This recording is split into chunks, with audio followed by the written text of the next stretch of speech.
तो आज हम लोग देखेंगे लाइन एंड प्लेन का नेक्स्ट लेक्चर। ओके गाइस, जैसे कि मैंने आपको पिछले वीडियो लेक्चर में आपको लाइन के सारे पॉइंट मैं आपको रिवीजन में करवा दिया था। ओके, तो चलिए अब कुछ जो पॉइंट जो है आगे के पॉइंट वो आपको मैं क्या करने जा रहा हूँ, डिस्कशन करने जा रहा हूँ। ओके गाइस, तो देखो पहला पॉइंट जो है वो क्या है, देखिए एंगल बिटवीन, देखो guys angle between two lines, angle between two lines, angle between two lines. तो गाइस यहाँ पे देखो x minus x1 upon a1 is equal to y minus y1 upon b1 is equal to z minus z1 upon c1। ये आपका पहला line हो गया। उसी तरह से x माइनस x2 अपॉन में a2 is equal to y minus y2 upon b2 is equal to z minus z2 upon c2। ये आपके पास सेकेंड लाइन का इक्वेशन हो गया। तो गाइस यहाँ पे देखिए ये आपके पास दो लाइन का इक्वेशन दिया हुआ है और आपसे पूछा है कि बताइए दोनों लाइन के बीच का एंगल बताइए इन कार्टेशियन फॉर्म। कौन सा फॉर्म? Cartesian form. तो देखिए यहाँ पे कार्टेशियन फॉर्म की अगर हम बात करें, कार्टेशियन फॉर्म, देखो गाइस यहाँ पे अगर हम बात करें कार्टेशियन फॉर्म तो ये होता है cos theta is equal to a1 a2 plus b1 b2 plus c1 c2 upon under root of, देखो गाइस a1 का स्क्वायर प्लस b1 का स्क्वायर प्लस c1 का square into under root of a2 का square plus b2 का square plus c2 का square. तो ये हो जाएगा एंगल बिटवीन टू लाइन्स। सुनिए ध्यान से, तो ये कौन सा फॉर्म में हुआ? कार्टेशियन फॉर्म में। दो लाइन के बीच का अगर एंगल आपको निकालना है तो cos theta is equal to a1 a2 plus b1 b2 plus c1 c2 upon under root a1 का स्क्वायर प्लस b1 का स्क्वायर प्लस c1 का square into under root of a2 का स्क्वायर प्लस b2 का square plus c2 का square. Okay guys, अब देखेंगे इसके कुछ स्पेशल केसेस, ध्यान से देखिएगा। अब इसके कुछ स्पेशल केसेस देखेंगे, स्पेशल केसेस, स्पेशल केसेस। देखिए यहाँ पे सबसे पहले हम बात करेंगे case number one. Case number one, when two lines are perpendicular to each other, when two lines are perpendicular to each other. जब दो लाइन एक दूसरे के ऊपर परपेंडिकुलर होंगे तो कंडीशन क्या है? a1 a2, बोलो ना, a1 a2 plus b1 b2 plus c1 c2 is equal to क्या होगा? 0 के बराबर। ओके गाइस, तो देखिए अगर दो लाइन एक दूसरे के ऊपर परपेंडिकुलर तो a1 a2 plus b1 b2 plus c1 c2 is equal to 0। अब ऐसा क्यों होता है? सुनिए, अगर दो लाइन परपेंडिकुलर होंगे तो थीटा का वैल्यू कितना होगा? 90 और cos 90 का वैल्यू कितना होता है गाइस? 0। ओके गाइस, तो ये हो जाएगा 0, डिनोमिनेटर उधर कर दीजिएगा तो ये पूरा का पूरा टर्म क्या हो जाएगा? 0। तो बचेगा क्या? a1 a2 plus b1 b2 plus c1 c2 is equal to 0। कोई दिक्कत नहीं, क्लियर है? अब आइए case number second. Case second की बात करेंगे तो क्या बोलेंगे? When two lines are parallel to each other, parallel to each other, parallel to each other. अगर दो लाइन एक दूसरे के पैरेलल हैं तो कंडीशन क्या होता है? a1 by a2 is equal to b1 by b2 is equal to c1 by c2। Okay guys, a1 by a2 is equal to b1 by b2 is equal to c1 by c2। ये किसका condition हो गया? दो line जब एक दूसरे के parallel होंगे तब। ओके, तो ये अभी हमने देखा angle between two lines in Cartesian form. अब देखेंगे angle between two lines in vector form. Okay guys, चलो देखते हैं नेक्स्ट टॉपिक।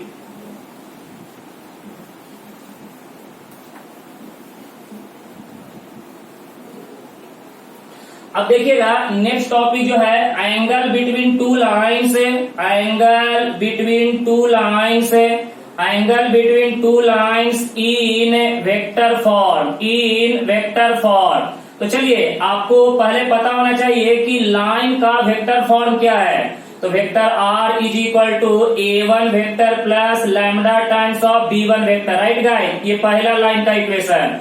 दूसरा vector r is equal to a2 vector plus mu times of b2 vector, ये आपका second line का equation हो गया।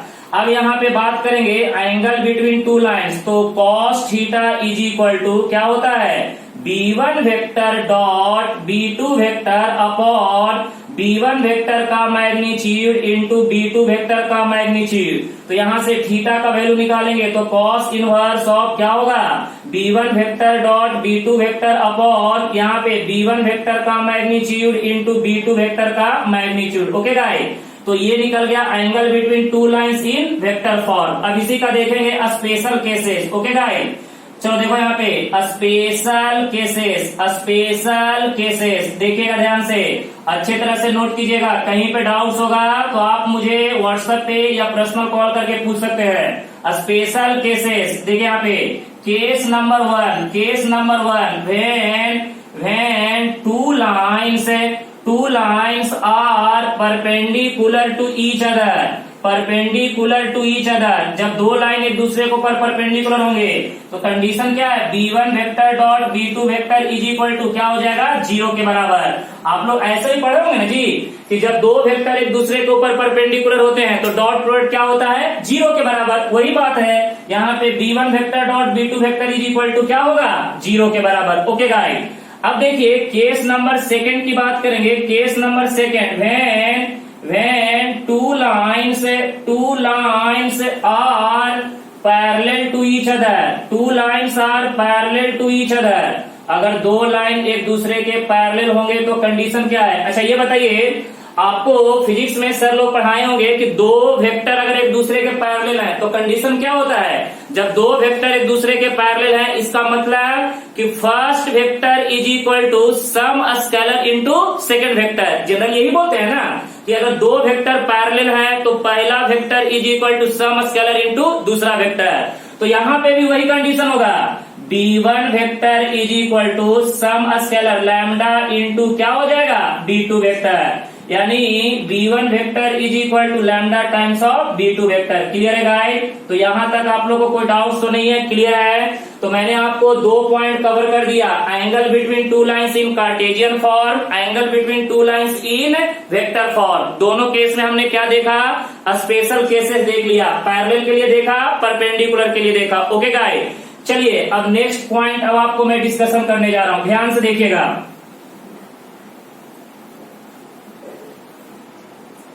अब नेक्स्ट पॉइंट यहाँ पे देखेंगे, इक्वेशन ऑफ, गाइस देखो यहाँ पे इक्वेशन ऑफ प्लेन, देखो यहाँ पे equation of plane in normal form, very very important, equation of plane in normal form. Guys हम अभी किसी का डेरिवेशन नहीं कर रहे हैं क्योंकि अभी आपको डेरिवेशन की कोई जरूरत नहीं है, अभी आपको सिर्फ शॉर्ट रिवीजन चाहिए। जो मेन पॉइंट है वही पॉइंट मैं आपको सारे पॉइंट कवर करके दे रहा हूं। आप बस क्या कीजिएगा, अच्छे तरह से अपने नोटबुक में लिखिएगा और उसके ऊपर जो मैं आपको डीपीपीएस बताऊंगा वो डीपीपीएस आपको क्या कर रहे हैं, सॉल्व कर रहे हैं। ओके गाइस, और जो डाउट्स होंगे वो अच्छे तरह से मुझे पूछ सकते हैं। क्लियर है? तो देखिए मेरा नेक्स्ट टॉपिक है equation of plane in normal form. चलिए मैं आपको यहाँ पे समझाना चाहूंगा। जैसे देखिए ये आपका 3 डायमेंशनल ज्योमेट्री है, ध्यान से देखिएगा, ये आपका 3D है। यहाँ पे हमने एक प्लेन कंसीडर किया, अल्फा प्लेन। देखिएगा ये हमारे पास एक अल्फा प्लेन है, प्लेन का नाम दिया अल्फा प्लेन। उसके बाद ये हमारे पास ओरिजिन है, ओरिजिन से इस प्लेन का जो परपेंडिकुलर डिस्टेंस है, परपेंडिकुलर डिस्टेंस देखिएगा, ये जो परपेंडिकुलर डिस्टेंस है, इस परपेंडिकुलर डिस्टेंस को हम बोलेंगे स्मॉल p। ओके, और गाइस ये जो परपेंडिकुलर वेक्टर है इसे बोलेंगे n cap. Okay guys, origin से इस पॉइंट को हम क्या करते हैं, ज्वाइन करेंगे, इसे बोलेंगे r वेक्टर। ये हो जाएगा n और ये हो जाएगा p। ओके, तो अब अगर हमें इस प्लेन का इक्वेशन चाहिए, कौन से प्लेन का, अल्फा प्लेन का। कौन से प्लेन का गाइस, अल्फा प्लेन का हमें क्या चाहिए, इक्वेशन चाहिए। तो यहाँ पे अल्फा प्लेन का इक्वेशन होगा vector r dot n cap is equal to p। Very very important, where n is the unit vector. n आपका क्या है गाइस, यूनिट वेक्टर। ये आपका क्या है, यूनिट वेक्टर। और आपको यूनिट वेक्टर पता है, given vector upon magnitude of given vector. Okay, और यहाँ पे देखिएगा p क्या है, perpendicular distance from the origin. p क्या है, perpendicular distance from the origin, perpendicular distance from the origin. Okay guys, तो ये आपका हो गया equation of plane in normal form. Clear है, कोई दिक्कत नहीं। चलिए अब आपको मैं नेक्स्ट टॉपिक के बारे में डिस्कशन करने जा रहा हूं। नेक्स्ट टॉपिक देखिएगा, इक्वेशन ऑफ प्लेन देखिएगा ध्यान से। Equation of plane passing through the point capital A whose position vector small a and perpendicular to vector n. Okay guys, चलो देखो यहाँ पे ये तुम्हारे पास एक प्लेन है। ओके, ये तुम्हारे पास प्लेन है, प्लेन का नाम दे दो अल्फा प्लेन। अब ये जो प्लेन है किसी एक पॉइंट से क्या कर रहा है, पास कर रहा है। इसका पोजीशन वेक्टर स्मॉल ए, इसी प्लेन के ऊपर एक अनदर पॉइंट है पी, इसका पोजीशन वेक्टर स्मॉल आर। अब इसको हम क्या कर दिए, ज्वाइन कर दिए। This is called AP vector, this is called AP displacement vector. अब यहाँ पे क्या कीजिए, इस प्लेन के ऊपर एक परपेंडिकुलर वेक्टर ड्रॉ कर दीजिए, this is called an vector. अब ध्यान से देखिएगा, ये जो अल्फा प्लेन जो है ए पॉइंट से पास कर रहा है, इसका पोजीशन वेक्टर कितना है गाइस, स्मॉल ए वेक्टर। और इस प्लेन के ऊपर एन वेक्टर जो है वो क्या है, परपेंडिकुलर। ओके, तो बताइए कि इस प्लेन का इक्वेशन क्या होगा। तो ये होता है vector are dot N vector is equal to, ये क्या होता है, ए वेक्टर डॉट क्या होता है, ए वेक्टर डॉट क्या होगा, एन वेक्टर। ओके, तो ये आपका हो गया equation of plane passing through point A whose position vector small a and perpendicular to vector n. Okay guys, तो ये आपका हो गया। लेकिन ये कौन सा फॉर्म हुआ, वेक्टर फॉर्म। ये कौन सा फॉर्म हुआ, वेक्टर फॉर्म। ओके गाइस, अब इसी का देखेंगे कार्टेशियन फॉर्म। चलिए देखते हैं इसी का कार्टेशियन फॉर्म। देखते हैं next point, Cartesian form.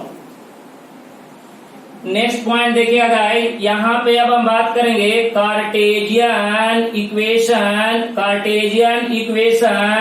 Of plane, Cartesian equation of plane passing through the point,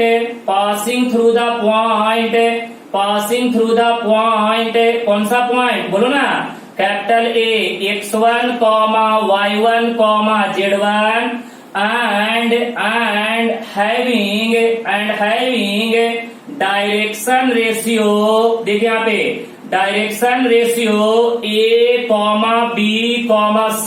guys जरा बोर्ड पे ध्यान दीजिएगा, क्या बोल रहा है कि एक प्लेन है जो किस पॉइंट से पास कर रहा है, ए पॉइंट x1, y1, z1 से, और उस प्लेन का डायरेक्शन रेशियो कितना है, a, b, c। चलेगा, तो चलिए बताइए उस प्लेन का इक्वेशन क्या होगा। Very simple, a into x minus x1 plus b into y minus y1 plus c into z minus z1 is equal to क्या होगा, 0 के बराबर। तो गाइस इधर देखिए, ये आपका वेक्टर फॉर्म हो गया, ये आपका क्या हो गया, कार्टेशियन फॉर्म। याद रहेगा, ये आपका वेक्टर फॉर्म, ये आपका कार्टेशियन फॉर्म। क्लियर हो गया, कोई दिक्कत नहीं।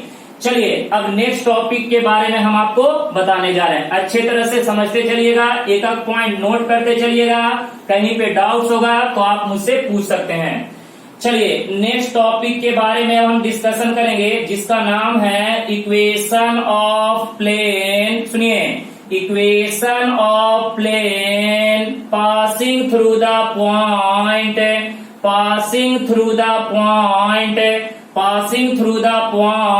कौन सा पॉइंट बोलो ना, point A whose position vector small a and parallel to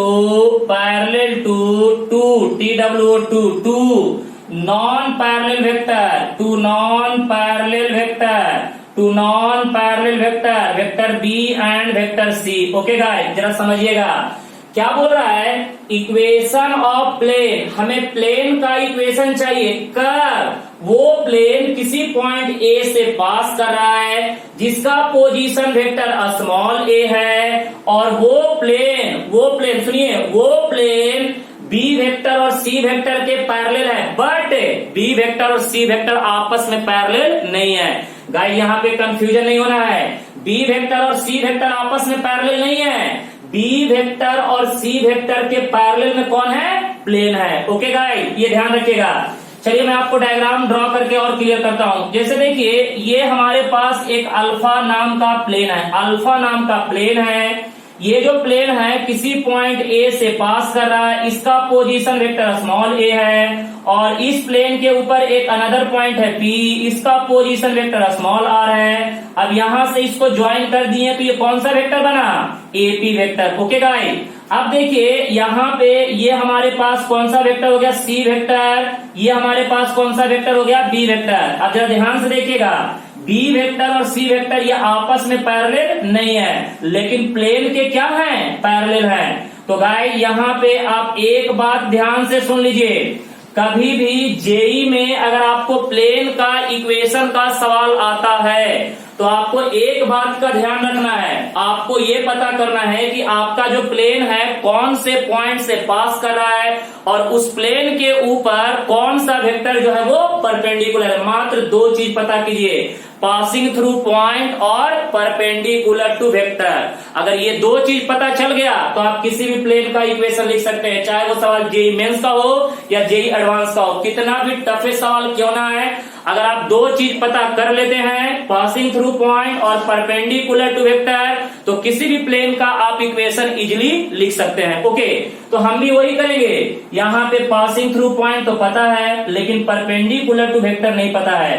तो आप लोग को बताया गया होगा, सुन लीजिए, आप लोग को फिजिक्स में क्रॉस प्रोडक्ट पढ़ाया गया होगा। दो वेक्टर का क्रॉस प्रोडक्ट जो होता है वो प्लेन के कहाँ होता है, परपेंडिकुलर। तो गाइस यहाँ पे बी वेक्टर और सी वेक्टर का जो क्रॉस प्रोडक्ट होगा वो प्लेन के कहाँ होगा, परपेंडिकुलर, यानी B vector cross C vector. तो गाइस ये परपेंडिकुलर वेक्टर भी तो मिल गया, पासिंग थ्रू पॉइंट मिल गया, तो यही तो चाहिए, पासिंग थ्रू पॉइंट और परपेंडिकुलर टू वेक्टर। तो बताओ इक्वेशन ऑफ प्लेन क्या होगा, equation of plane, equation of plane क्या होगा बताइए ना। अरे भाई vector are dot N vector यानी B vector cross C vector, यही तो है perpendicular vector, is equal to क्या होगा, ए वेक्टर डॉट ये क्या हो जाएगा, B cross C vector. Okay guys, अच्छा ये बताइए, आप लोग वेक्टर में स्केलर ट्रिपल प्रोडक्ट पढ़े होंगे, तो स्केलर ट्रिपल प्रोडक्ट क्या बोलता है, पहला वेक्टर डॉट दूसरा क्रॉस तीसरा। तो गाइस ये तो आपका बॉक्स हो गया, vector R vector B vector C, ये आपका बॉक्स प्रोडक्ट हो गया, इज इक्वल टू इधर भी vector A vector B vector C. Okay guys, अब देखिए जेई वाला कितना टैलेंटेड है, जरा समझिएगा। वो आपसे ये सवाल नहीं पूछेगा, वो सवाल को थोड़ा घुमाएगा, वो आपसे पूछेगा स्केलर प्रोडक्ट हमें निकाल के दिखाओ, स्केलर प्रोडक्ट है। अब बच्चा सोचता है कि सर ये स्केलर प्रोडक्ट क्या हो रहा है, मैंने उसके दिमाग में चलता ही नहीं है। जेई देखिए, जेई सवाल बड़ा सिंपल पूछता है, वो थोड़ा सा वर्डिंग को चेंज करता है और आप लोग को लगता है कि सवाल बहुत टफ हो गया। तो आपको काइंड इंफॉर्मेशन, ये जो मैं इक्वेशन निकाला इसी का दूसरा नाम है स्केलर प्रोडक्ट फॉर्म। इसी का दूसरा नाम क्या है guys, scalar product form, scalar product form, याद रखिएगा, scalar product form very very important. और मजे की बात अब मैं बताने जा रहा हूं कि गाइस इसका पैरामेट्रिक इक्वेशन क्या होगा। इसको नॉन पैरामेट्रिक इक्वेशन भी बोलते हैं, सुन लो, इसे नॉन पैरामेट्रिक इक्वेशन भी बोलते हैं, स्केलर प्रोडक्ट फॉर्म भी बोलते हैं। तो ये दोनों बात याद रखिएगा, इसका दूसरा नाम क्या है, non parametric equation, non parametric equation, non parametric equation. Okay guys, non parametric equation और स्केलर प्रोडक्ट फॉर्म दोनों एक ही है। ओके, अब आइए इसके बाद अब हम बात करेंगे पैरामेट्रिक इक्वेशन। सुनिए ध्यान से, इसी का देखेंगे पैरामेट्रिक इक्वेशन, पैरामेट्रिक इक्वेशन ध्यान से देखिएगा, पैरामेट्रिक इक्वेशन। तो ये होता है vector R is equal to A vector plus lambda times of B vector plus mu times of C vector. अब आपको एक मजे की बात समझाऊं, यहाँ पे मजे की बात ये है कि आपको पैरामेट्रिक फॉर्म में जेई में दिया रहेगा और बोलेगा कि इस पैरामेट्रिक फॉर्म को हमें कन्वर्ट करके दिखाओ, कौन से फॉर्म में, स्केलर प्रोडक्ट फॉर्म में। कौन से फॉर्म में, स्केलर प्रोडक्ट फॉर्म में। तो करना कुछ नहीं है, ये जो स्केलर का जो कोएफिशिएंट है बी वेक्टर, दूसरा स्केलर का कोएफिशिएंट सी वेक्टर, तो बी वेक्टर और सी वेक्टर का क्रॉस प्रोडक्ट निकालना है। क्या निकालना है, बी वेक्टर और सी वेक्टर का क्रॉस प्रोडक्ट निकालना है और इस वाले रिलेशन में क्या करने का, सब्स्टिट्यूट कर देने का, तो आपको निकल जाएगा स्केलर प्रोडक्ट फॉर्म। क्लियर है गाइस, क्या निकल जाएगा, स्केलर प्रोडक्ट फॉर्म। क्लियर है, तो ये भी पॉइंट जेई के लिए बहुत ही जबरदस्त इंपॉर्टेंट है। इसीलिए अच्छे तरह से आप नोट करके रखिएगा, और इसका जो सवाल है ये आपको मैं डीपीपीएस में प्रोवाइड करवा दूंगा। ओके, चलिए नेक्स्ट टॉपिक देखेंगे।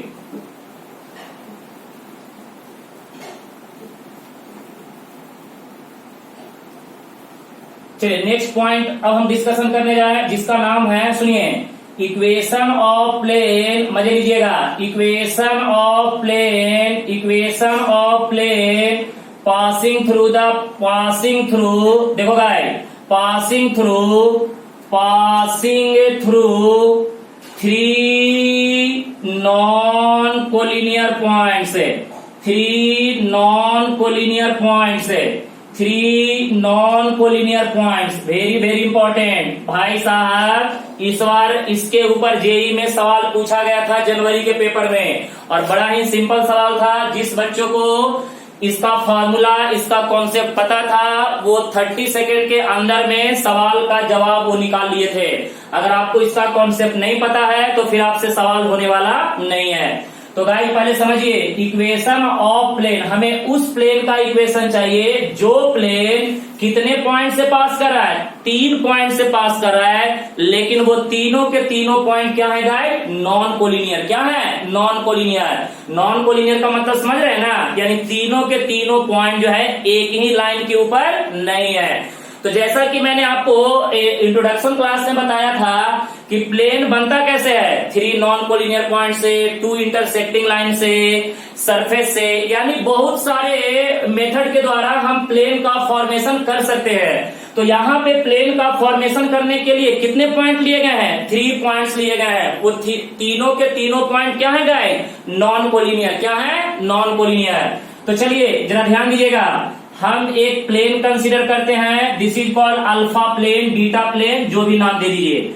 यहाँ पे अल्फा प्लेन नाम दिए। ये देखिए, ये प्लेन जो है, पहला point A, position vector small A, दूसरा पॉइंट क्या है guys, B, position vector small B, तीसरा पॉइंट क्या है, C, position vector small C. अब देखिए यहां से इसको ज्वाइन कर दीजिए, तो ये कौन सा वेक्टर हो गया, एसी डिस्प्लेसमेंट। यहां से इसको ज्वाइन कर दिए तो ये कौन सा वेक्टर हो गया, एबी डिस्प्लेसमेंट।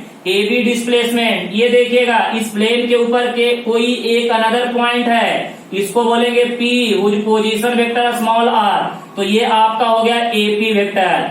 अब मुझे इस प्लेन का इक्वेशन निकाल के दिखाइए। तो गाइस आपको पता होना चाहिए कि प्लेन का इक्वेशन निकालने के लिए हमें 2 चीज पता होना चाहिए, पासिंग थ्रू पॉइंट और परपेंडिकुलर टू वेक्टर। तो आप लोग बता सकते हैं कि इस प्लेन के ऊपर में परपेंडिकुलर वेक्टर कौन होगा, कोई बात नहीं, मैं बताता हूँ। देखो, इस प्लेन के परपेंडिकुलर वेक्टर में कौन होगा, आपका हो जाएगा AB vector cross AC vector, इन दोनों का क्रॉस। सिंपल सी बात है, 2 वेक्टर का जो क्रॉस होता है वो हमेशा प्लेन के कहाँ होता है, परपेंडिकुलर। तो गाइस यहाँ पे एबी वेक्टर और एसी वेक्टर का जो क्रॉस होगा वो हमेशा प्लेन के कहाँ होगा, परपेंडिकुलर। तो AB vector cross AC vector, और यही आपका क्या देगा, नॉर्मल वेक्टर, यानी perpendicular vector. Passing through point हमें पता है ना, कौन सा, A, position vector small A. Okay guys, तो यहाँ पे इक्वेशन की बात करेंगे। इक्वेशन, तो देखिए इक्वेशन क्या होगा, जल्दी बताओ, इक्वेशन क्या होगा, बोलो ना, vector R minus A vector dot, ये हो जाएगा B vector minus A vector cross, यहाँ पे क्या हो जाएगा, C vector minus A vector. Okay guys, तो ये इज इक्वल टू क्या होगा, 0 के बराबर। सुनिए, अगर आपका प्लेन जो है 3 पॉइंट से पास कर रहा है, वो तीनों के तीनों पॉइंट नॉन कोलिनियर है, और उस कंडीशन में अगर आपको प्लेन का इक्वेशन निकालना है तो फॉर्मूला क्या है आपके पास, vector R minus A vector dot B vector minus A vector cross है C vector minus A vector is equal to 0। अब देखिए इसी को और दूसरे फॉर्म में लिख सकते हैं। देखिए अरिहंत वगैरह के बुक में ऐसा फॉर्मूला नहीं है, इसको थोड़ा सा और सिंप्लीफाई किया गया है। Vector r minus A vector dot, इसको बोला गया है a vector cross b vector plus b vector cross c vector plus c vector cross a vector is equal to 0 के बराबर। ओके गाइस, तो अरिहंत वगैरह का बुक देखिएगा तो उसमें ये पॉइंट आपको मिलेगा। ये वाला ऊपर वाला पॉइंट तो मैं अपने तरफ से बनाया हूँ। ओके, आपका बुक में ये दिया हुआ है, तो दोनों में कोई फर्क नहीं है, दोनों से आंसर वही आएगा, इसलिए घबराने की जरूरत नहीं है। तो ये आपका कौन सा फॉर्म हो गया? Vector form. ये गाइस कौन सा फॉर्म हो गया? Vector form. अब इसी का देखेंगे कार्टेशियन फॉर्म। देखिए ध्यान से, अब यहाँ पे देखेंगे कार्टेशियन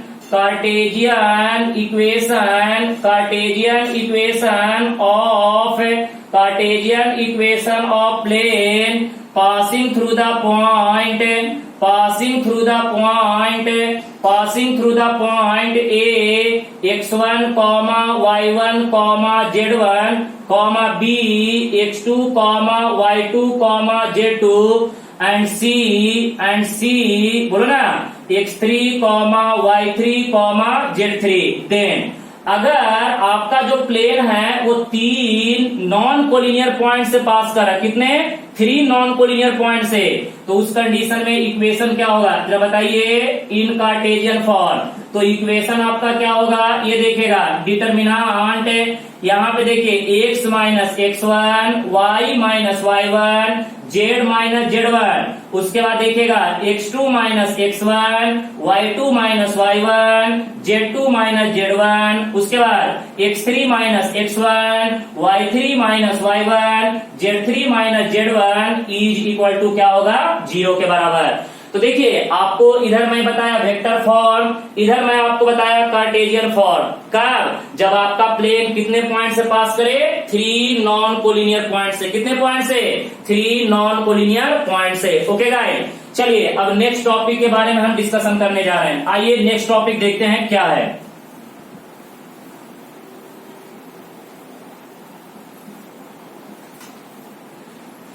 चलिए नेक्स्ट टॉपिक का नाम है angle between two planes. Angle between two planes, देखो ध्यान से, angle between two planes, angle between two planes. अब देखिए एक बात यहाँ पे अक्सर बच्चों के मन में कंफ्यूजन आता है कि दो प्लेन के बीच का एंगल का मीनिंग क्या है। जैसे दो लाइन के बीच का एंगल तो समझ में आता है 2D में, दो लाइन के बीच का एंगल समझ में आता है, लेकिन दो प्लेन के बीच का एंगल का मीनिंग क्या है वो समझिएगा।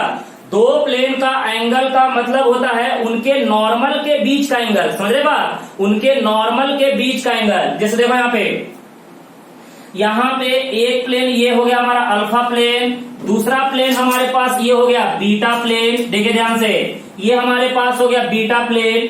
अब देखिए इस प्लेन का जो नॉर्मल है वो कुछ इधर से आ गया, this is called n1 vector, और इस प्लेन का जो नॉर्मल है कुछ इधर से आ गया, देखिए ध्यान से, ये आपका हो गया n2 वेक्टर। तो ये दोनों नॉर्मल के बीच का जो एंगल होता है वही कहलाता है angle between two planes.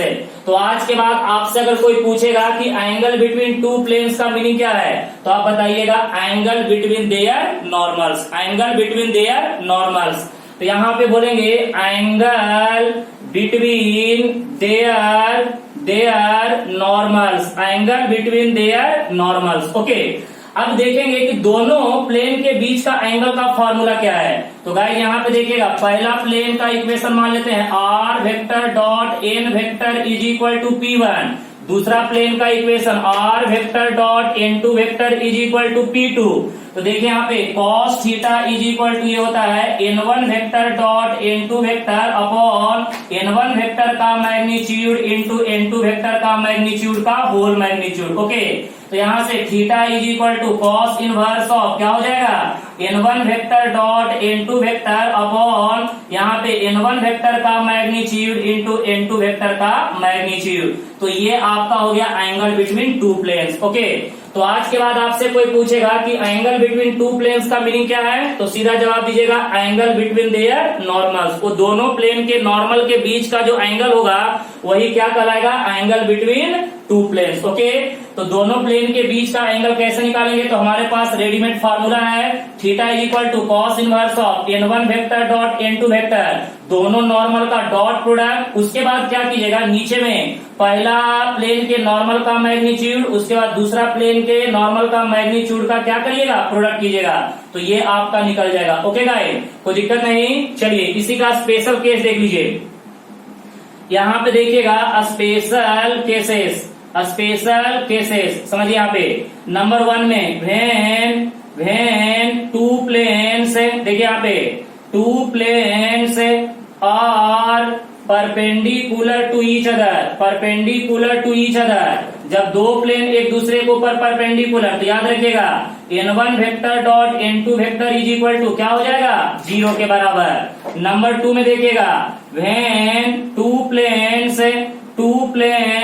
Are parallel to each other, अगर दो प्लेन एक दूसरे के क्या हैं, पैरेलल हैं, तो कंडीशन क्या होगा, n1 vector is equal to lambda times of क्या हो जाएगा, n2 वेक्टर। ओके गाइस, तो ये आपका दूसरा कंडीशन हो गया, जब दो लाइन एक दूसरे के पैरेलल होंगे। तो देखिए हमने आपको प्लेन का कुछ इंपॉर्टेंट पॉइंट्स बताया, आप लोग इसको अच्छे तरह से नोट करके रखिएगा। नेक्स्ट वीडियो लेक्चर में इसके आगे का हम क्या करेंगे, पूरे अच्छे तरह से जो रिमेनिंग पॉइंट है वो आपको कवर करके देंगे, और आपको जो आज असाइनमेंट में दूंगा वो असाइनमेंट को आप अच्छे तरह से सॉल्व कीजिए, और जो डाउट्स होगा वो डाउट्स मुझे व्हाट्सएप पे भेज दीजिए, मैं उसका वीडियो लेक्चर बना के आपको सेंड कर दूंगा। ओके गाइस, ठीक है, कोई दिक्कत नहीं। और प्लीज आप लोग जब भी वीडियो देखते हैं तो पूरा वीडियो देखा कीजिए, और प्लीज आप लोग क्या कीजिए, लाइक कीजिए, ताकि मुझे पता चल सके कि आप लोग को वीडियो समझ में आ रहा है। ठीक है, कोई दिक्कत नहीं। Okay, done.